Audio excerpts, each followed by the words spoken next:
আসবে, এমন সব দুর্ভিক্ষ আসবে যেগুলো তাদের পূর্ববর্তী জাতির মধ্যে ছিল না। যেমন করোনা খুব বেশি আগে ছিল না, এইডস খুব বেশি আগে ছিল না।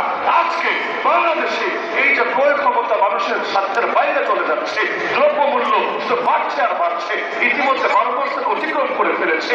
আর এগুলো এই কারণে, এর বড় কারণ হলো বাচ্চারা আল্লাহকে নারাজ করতে যাচ্ছে, দুর্নীতি করে, দুঃশাসন করে, সুদ দিয়ে সব ভাবে পুরো অর্থনীতিটাকে বরবাদ করে ছেড়েছে। সভ্যতা সংস্কৃতি তো ইসলাম চলবে না, চলবেটা কোথায়? শিক্ষা সিলেবাসে চলবে না? না, শিক্ষা সিলেবাসে চললে শরীরগুলোকে ধরে ধরে কিভাবে শরীফা বানানো হবে, হাসিনগুলোকে ধরে ধরে কিভাবে হাসিনা বানানো হবে, আরে পুরুষগুলোকে ধরে ধরে কিভাবে মহিলা বানানো হবে, আর মানুষ যে বান্দরের নাতি আর কুটি, শিম্পাঞ্জির বাচ্চা কাচ্চা, হনুমানের বাচ্চা কাচ্চা, এগুলো কিভাবে শেখানো যাবে? তো এই অপবিজ্ঞানগুলো শেখাতে চাইলে এখান থেকে ইসলাম সরিয়ে রাখতে হবে। এমনকি ছেলে মেয়ে একসাথে পাঠদান করতে হবে, তাহলে গায়ে এনার্জি ভালো থাকবে। আলাদা করে যদি ছেলেরা সবাই পড়ে বয়েজ স্কুলে, বয়েজ কলেজে, আর মেয়েরা পড়ে সবাই গার্লস স্কুলে, গার্লস কলেজে, চেতনা কি হবে? চেতনা টিকিয়ে রাখার জন্য পাশাপাশি বসিয়ে পড়াতে হবে। এমন এমন বিষয় পড়াবে যেটা পড়াতে গেলে যিনি পড়াচ্ছেন তার লজ্জা রাখবে। তবু বেহায়া জাতি যদি তৈরি না হয়, বলে ভাইয়া ওসব মেনাল ইমান, লজ্জা ইমানের বিশেষ অঙ্গ। লজ্জা যদি না ভাঙে ইমান কিভাবে ভাঙবে? আগে লজ্জা ভাঙবে, পরে ইমান ভাঙবে, পরে মুসলমানের সন্তানদেরকে বেহায়া পড়ার পেছনে লাগিয়ে তাদেরকে ইসলাম আর উলামায়ে কেরামের দুশমনে পরিণত করেছে। এমনকি ওদেরকে প্রবর্তিত হবে। আর বড় বড় যতই সামাজিক কাজই করুক, ধর্মীয় খেদমতে আঞ্জাম দেন, আত্মমানবতার সেবাই করুক, তাদের জন্য কোনো রাষ্ট্রীয় পুরস্কার বরাদ্দ থাকবে না, রাষ্ট্র তাদের কোনো মূল্যায়ন করবে না।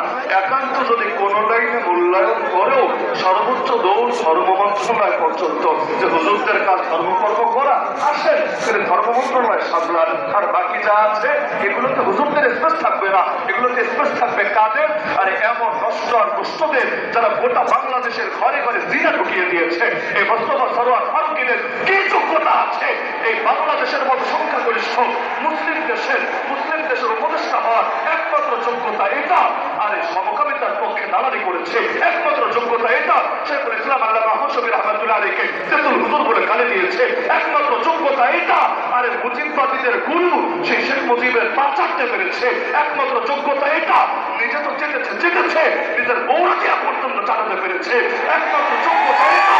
আর মুসলমানদের ঘরে ঘরে অশ্লীলতা এবং বেহায়াপনা ঢুকিয়ে দিয়েছে।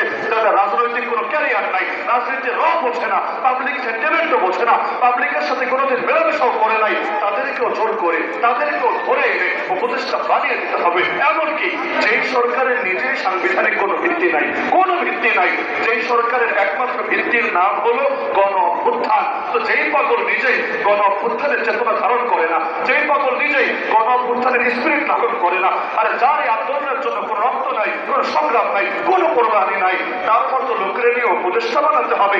এত আকাল পড়েছে বাংলাদেশের, নাউযুবিল্লাহি মিন যালিক। এর চাইতে বড় আফসোসের বিষয় কি হতে পারে?